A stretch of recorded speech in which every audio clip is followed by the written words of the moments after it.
Bébé, tu peux vérifier mon appareil photo et voir si les batteries sont chargées? Les batteries sont bonnes, tu peux y aller. Chelly et son mari Rick ne partent pas en vacances. Ils préparent un départ en mission. Celui de Chelly. Elle est détective privée. Tu fais quoi ce soir? J'ai encore du boulot pour boucler cette affaire d'homicide. Chacun a son petit programme pour la soirée. Elle part en planque dans la banlieue d'Austin.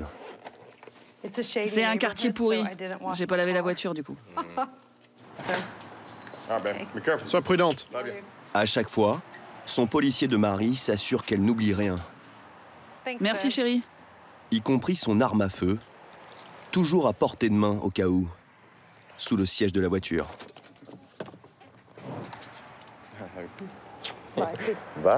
Shelly est ce qu'on appelle une rookie dans le métier, une débutante. Elle n'a que 4 mois d'expérience.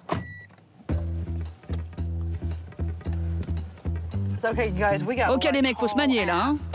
C'est pour ça qu'elle est un peu nerveuse. Pourtant, l'action, elle connaît.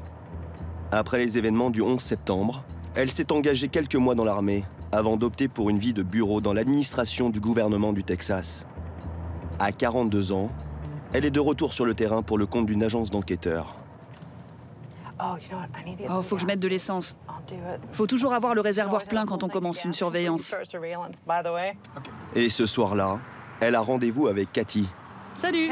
Dans 90% des cas, les détectives privés travaillent en binôme. Cette maison, c'est notre cible? Oui. Bon, comment on arrive là? Cathy a déjà surveillé les lieux à 4 reprises. D'ici, tu pourras voir sa maison et celle de ses voisins. Ok, super. Parfait, parfait. Cette surveillance, c'est à la demande d'un père de famille inquiet qu'elle a été déclenchée.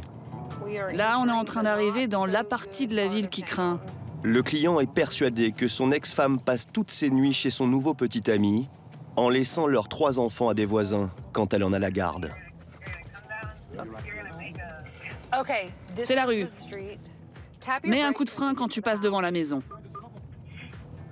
Ça y est, j'y suis. Est-ce qu'elle a une voiture grise? Oui. Ok, j'ai une vue parfaite sur la maison d'ici. Lors des planques précédentes, les détectives ont constaté que la mère confiait régulièrement ses enfants à des voisins. L'un d'entre eux a de sérieux antécédents judiciaires, ce qu'elle ignore. On a découvert aujourd'hui qu'un des voisins à qui elle confiait ses enfants a été condamné pour agression sexuelle sur mineurs. Baissez votre caméra. Chelly tient absolument à ce que notre caméra n'éveille pas l'attention du voisinage. Oh mon Dieu! Si Chelly se fait repérer, la femme pourrait changer ses plans et rester à la maison. Après 2 heures de planque, Oh merde, elle sort. la mère sort enfin de la maison, seule. Que compte-t-elle faire ce soir? Va-t-elle s'occuper de ses enfants ou les confier à des voisins et à celui qui est fiché délinquant sexuel? Quelques minutes plus tard, Chelly obtient un début de réponse. Oh, on a 3 enfants qui marchent. Elle accompagne ses enfants chez sa plus proche voisine. Elle n'a aucun casier judiciaire. Ils vont juste à côté, je suis trop loin pour prendre la photo. Alors c'est Cathy qui va s'arrêter quelques secondes en voiture devant la maison pour prendre une photo. Une preuve de plus pour le client qui espère obtenir la garde exclusive. Mon Dieu, t'es une super rockstar. Les enfants restent sur le palier à attendre le feu vert des voisins. À l'intérieur, la mère va négocier avec eux pendant 18 minutes. Les enfants vont au numéro 4700. Où est maman? Ok, maman entre dans la voiture. Elle va partir. C'est le début de la filature. Chelly sait qu'elle est très facilement repérable la nuit. Elle a pris à gauche. Ok, je suis sur elle. Tu es où, là? Oh merde, elle se gare. Faut que je continue tout droit. C'est donc Cathy qui prend la relève de la filature. Ok, je vais faire demi-tour et revenir sur elle par un autre chemin. Ok, on reste sur elle. Ok, dès que ce maudit feu rouge passe au vert, je déboule. Vous vous sentez comment, là? Là, je suis trop dégoûtée d'être bloquée à ce feu parce que, avec une seule personne en filature, on peut facilement la perdre. Ok, go, go, go! 1 minute plus tard, la mère de famille a redémarré. Shelly parvient à recoller à sa voiture qui roule sur l'autoroute en direction d'Austin. Mais une nouvelle fois, Shelly est prise de court. Elle a pris à droite, elle a pris à droite! La mère de famille est sortie de l'autoroute au dernier moment. Oh, Faut que tu sortes. La détective a peut-être été repérée. Shelly, quoi? respire. Elle va encore chez son petit ami, quel que soit le chemin qu'elle prend. Quelques minutes plus tard, Numéro de la plaque? Shelly retrouve la voiture garée devant le domicile du petit ami. Une pièce de plus dans un dossier qui vise à établir que la mère ne prend pas suffisamment soin de ses enfants. Aux États-Unis, tout ce que les enquêteurs privés observent et notent a valeur juridique. En tant que détective privé, on peut certifier devant le tribunal de ce que l'on a vu. Ce n'est pas considéré comme un témoignage mineur. C'est un témoignage de premier ordre, au même titre que celui d'un officier de police.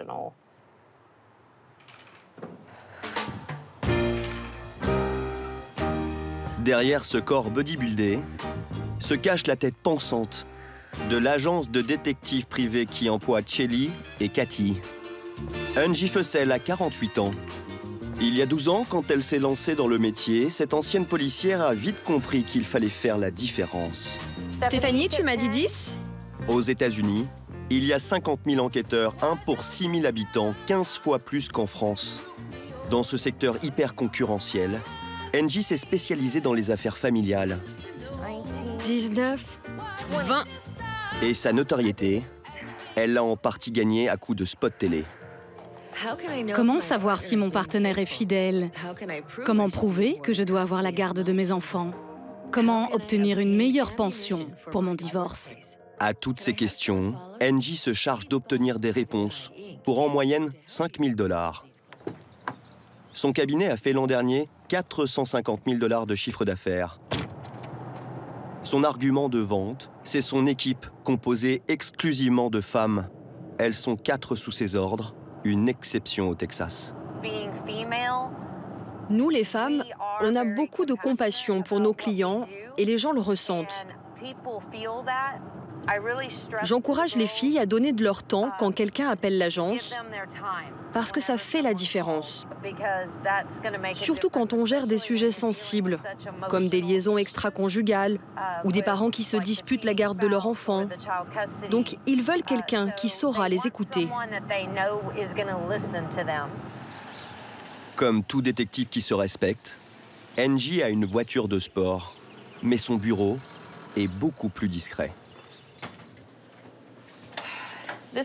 Ça, c'est ma maison. C'est aussi mon bureau. C'est là que tout se passe. Récemment, Angie a été menacée de mort par un ancien client. Depuis, elle travaille de chez elle. Personne ne connaît son adresse.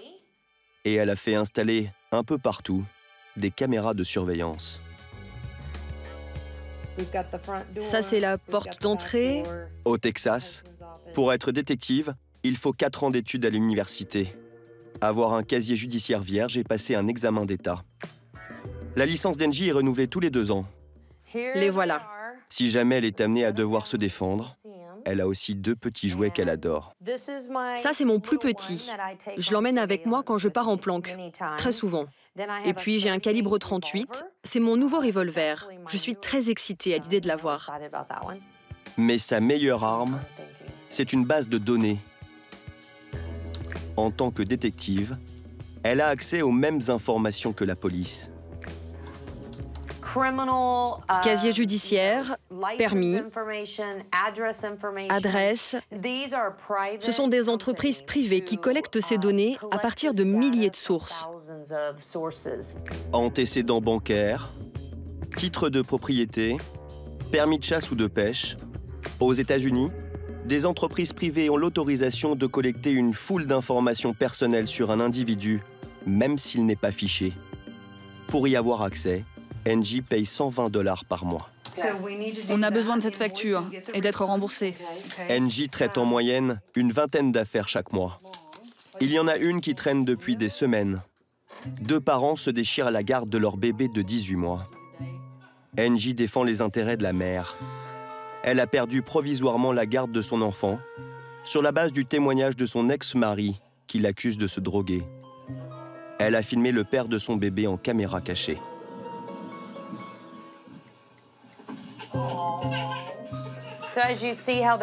Regardez comment le bébé réagit. Il fuit les bras de son père. Vous pouvez le voir pleurer, et là, il est très heureux quand il voit sa maman. Là encore, il veut échapper à son père. Il ne veut pas y aller. Ces images ne seront dévoilées que le jour du procès. Mais avant ça, Engie doit démontrer que le père n'est pas aussi irréprochable qu'il le prétend. Et bien sûr, le père fait des accusations insensées. Il a 2 bleus sur le corps, c'est toi qui l'as frappé? Cette affaire est une priorité. Bon, on doit se rendre sur place à 4 heures. Pire des scénarios, je dois venir avec toi. S'il le faut, je viendrai. Faute de détectives disponibles, c'est Engie qui va sur le terrain. Comme à chaque fois, elle troque son coupé sport pour une voiture de location beaucoup plus discrète. Est-ce que vous avez une petite berline? Oui, madame. Et avec des vitres teintées? Ah non, ça non. Je sais, c'est tellement dur à trouver. J'ai besoin de quelque chose qui passe partout. C'est ce van quelconque qui fera l'affaire pour la planque de la journée. 1 heure plus tard, à l'autre bout de la ville, Engie retrouve Chelly, sa drôle de dame, en tenue de camouflage. Elles mettent au point, sur un parking, les derniers détails. Quelles sont les règles d'une parfaite surveillance? Ne pas se faire griller. Oui, absolument. Ne pas se faire griller et ne pas perdre notre cible. Et ne pas se faire tirer dessus. Elle est bonne, celle-là.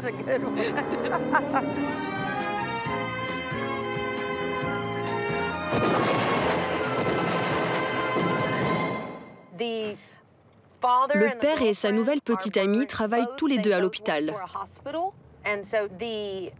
Donc la mère de l'enfant veut savoir qui va garder le bébé s'ils sont tous les deux au travail. Alors Chelly va planquer à l'intérieur de la résidence pour voir qui garde le bébé. Engie, elle, est postée à l'extérieur. Elle en profite pour jeter un œil sur les derniers éléments du dossier, et notamment sur les photos prises à l'intérieur de la voiture du père lors de la dernière surveillance. Sa voiture est une porcherie. Voyez, là, et il y avait une couche sale. Une couche sale. Ce n'est pas un environnement sain pour un enfant.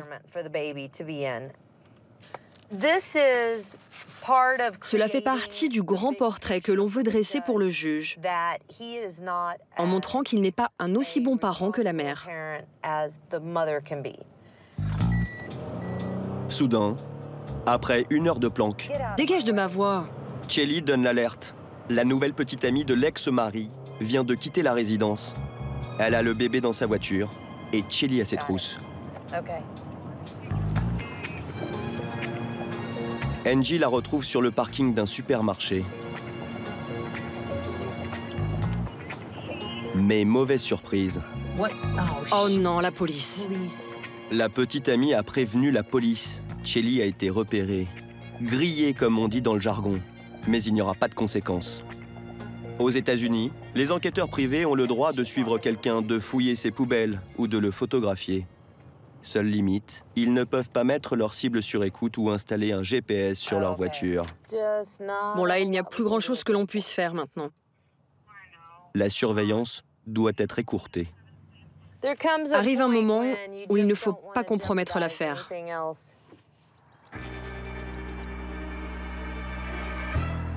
Concilier vie de détective privé et vie privée. Chérie, je suis là. C'est une des missions les plus difficiles d'Angie. Ça lui a déjà coûté un divorce. Alors, avec son nouveau mari John, de 14 ans son cadet, le travail reste sur le pas de la porte. Voici ma fille et son bébé, ils sont à la maison. En revanche, avec sa fille, Brie, elle parle de son métier. Oh, il m'a manqué aujourd'hui. À 22 ans, Brie a déjà travaillé pour l'agence de sa mère. Tu te souviens, le stress, l'adrénaline? Oui. Elle sait ce que c'est qu'espionner. Elle sait aussi ce que c'est que d'être espionnée. Comme la fois où tu as mis un GPS sur ma voiture? Oui. Je l'ai trouvé. Comme ça, je savais où elle se trouvait. Ah bon? Vous plaisantez? Non, non. Je me pointais à ses soirées, je l'appelais sur le téléphone. Elle savait quand je séchais les cours. Oui, je savais quand elle était à un endroit où elle n'était pas supposée être. Que disaient tes amis à l'époque?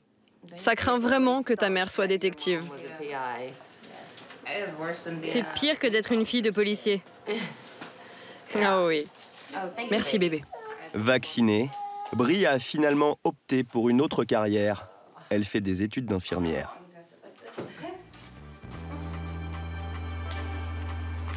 Quand Angie sort les talons aiguilles, c'est qu'elle a rendez-vous avec un client.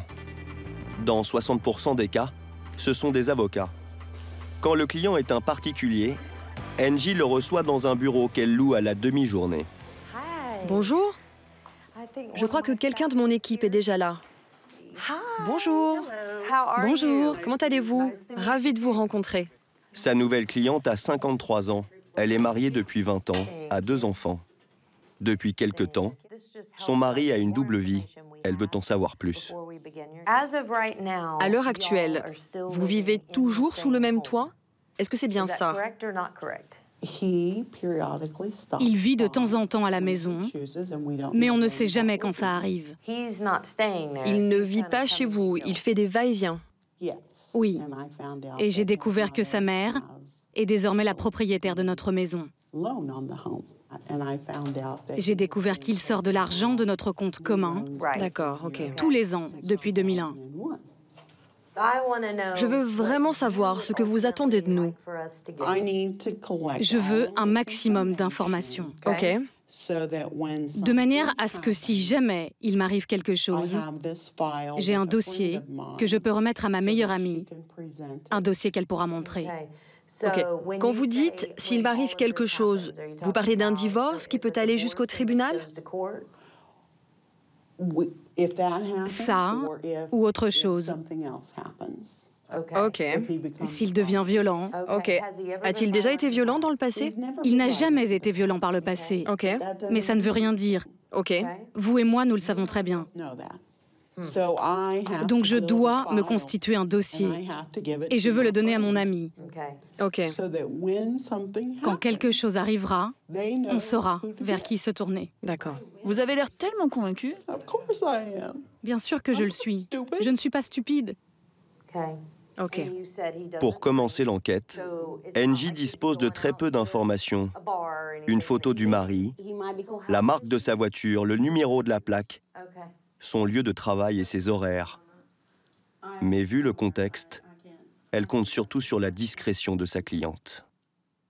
Si jamais il vous demande « As-tu engagé un détective privé ?» Vous niez, vous niez. Vous le traitez de dingue. Quoi? Moi? Ok, je dirais, pourquoi est-ce que je ferais une chose pareille? Voilà, c'est ce qu'il faut faire.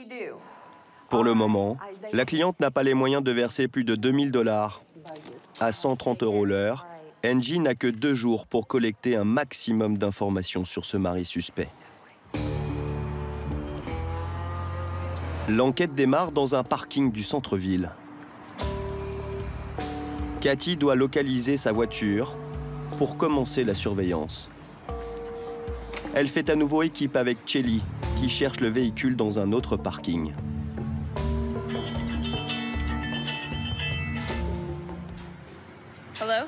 Allô?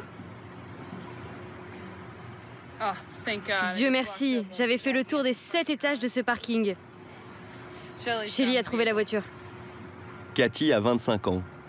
Avec ce métier qui lui rapporte en moyenne 3000 $ par mois, elle parvient à combiner ses 2 passions, l'enquête et la photo. Où es-tu allé? Mais parfois, J'ai vu la voiture. elle a un peu l'impression de violer l'intimité des gens. Dès que je le vois, je t'appelle.